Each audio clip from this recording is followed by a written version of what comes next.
2018 Hyundai Santa Fe cabin air filter replacement. You can open the glove box. I'm gonna pop this little tab in here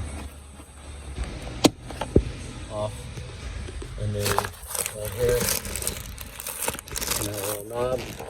I'm gonna turn that lefty loosey and get that out of there.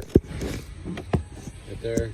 There should be one on the right side too, but there's not on this one. Anyway, behind the glove box, we have a cabin air filter, pinch and pull out, and repeat the process backwards, and that's it.